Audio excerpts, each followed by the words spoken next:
खुलताबादमध्ये जर बघितले गेलं तर जे जनगणना 2027 या अंतर्गत स्वगणना शुभारंभाला सुरुवात होत आहे आणि याच अनुषंगाने बघितले गेलं तर गंगापूर खुलताबाद मतदारसंघाचे जे आमदार आहेत प्रशांतजी बंब साहेब यांनी आत्ताच पत्रकार परिषद देखील घेतलेली आहे. ते स्वतः आपले स्वतः आहे. भाऊ नमस्कार. जी जनगणना आहे 2027 ची या कार्यक्रमाला सुरुवात झालेली आहे आणि आपण नागरिकांना काय हवं?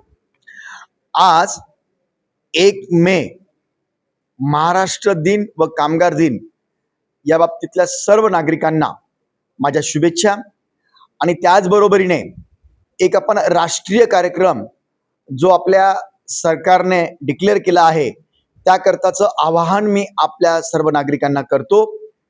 तो महत्वाचा भाग याकरता आहे की आजपासून आपण स्वगणना ज्याला आपण जनगणना म्हणतो, माझ्या माहितीप्रमाणे जवळपास 17 वर्षानंतर ही जनगणना होऊ घातलेली आहे आणि ती याकरता महत्वाची आहे की माझ्या प्रत्येक टप्प्यातला आता टेक्नॉलॉजी फास्ट झालेली आहे.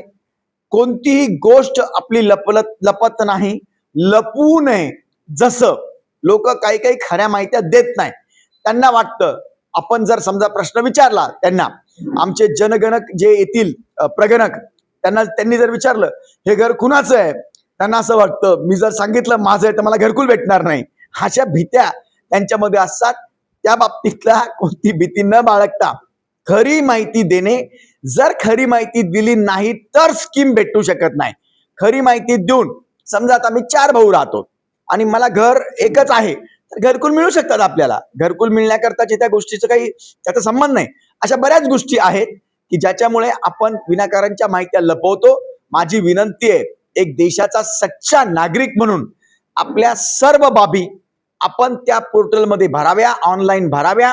1 मे ते 15 मे स्वगणना स्वतःहून माझी जनगणना मी करून घ्यायची आहे आणि 16 मे पासून तर 15 जून पर्यंत सरकारी लोक प्रत्येकाच्या घरात येतील, त्या माहित्या सगळ्या भरून घेतील.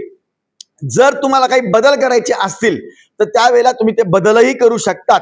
असं नाही की एकदा भरलं म्हणजे ते फायनल झालं. फायनल व्हायच्या आत तुम्हाला बदल करण्याची मुभा सुद्धा त्यामध्ये आहे. परंतु सर्व खरी माहिती, कुटुंबाची माहिती, कोणती गोष्ट न लपवता आपण ती भरावी आणि स्वगणना ज्याला आपण जनगणनेचा एक भाग राष्ट्रीय कार्यक्रम म्हणून डिक्लेअर केलेला आहे त्याला आपण साथ द्यावी अशी माझी सर्व नागरिकांना विनंती आहे. एकीकडे बघितलेलं जो ग्रामीण भाग आहे, या ग्रामीण भागामध्ये डिजिटल हे नसल्यामुळे, प्लॅटफॉर्म नसल्यामुळे कुठेतरी ती जनगणना ही लोकांपर्यंत पोहोचत नाही. यासाठी आपण काही उपाययोजना करणार का? बघा आता काय असतं, कुणाला ते सांगण्याचं कारण असतं की प्रत्येक ठिकाणी आता सगळ्या ठिकाणी ऑनलाईन डिजिटल सगळं आहे. नसेल तर आपल्या जिंदगीचा विषय आपण थोडंसं 2, 5, 10 किलोमीटर जाऊन करून घ्यावं. ते असं काही फार अवघड गोष्ट नाहीये ती. आता सगळंच म्हणजे प्रॉब्लेमच सांगायला लागलो तर आता स्वगणना जनगणना का बरं आहे? माझ्या आयुष्यात मिळणाऱ्या मला सुखसुविधा, सरकारकडनं मला असलेल्या अपेक्षा, त्याची पूर्तता होण्याकरताची नोंद, मी या देशाचा नागरिक आहे, माझं ते कर्तव्य बनतं की मी सर्व माहिती ती दिली पाहिजे, माझी स्वगणना करून घेतली पाहिजे. याचे सगळे रिपल्केशन जे परतभाव असतात ते चुकीचे होऊ नये त्याकरता थोडंफार इकडे तिकडे जायला जरी लागलं, समजा आता समजा आपण म्हणता डिजिटायझेशन नाहीये, लोक येणार आहे स्वतः करण्यासाठी, त्या लोकांकडनं तुम्ही करून घ्या. पण मला असं वाटतं की माझ्या मतदारसंघामध्ये मी जेव्हा हे आवाहन करतोय, लोकांना काहीच गरज नाही पडली पाहिजे सरकारी लोकांची. आपण स्वतःहून स्वगणना केली पाहिजे. आम्ही आमचे मित्र इतकं सगळं लोकांपर्यंत पोहोचवतो तर त्यांचं काम आहे स्वतः करता, स्वतःच्या आयुष्य करता त्यांनी पण पुढाकार देशाच्या राष्ट्रीय कार्यक्रमामध्ये सहभाग करून घेतला पाहिजे. या मोहिमेत बघितलं गेलं तर सर्वसामान्य माणसांनी जास्तीत जास्त सहभाग घ्या म्हणून आपण आमदार म्हणून काय त्यांना सांगायचं?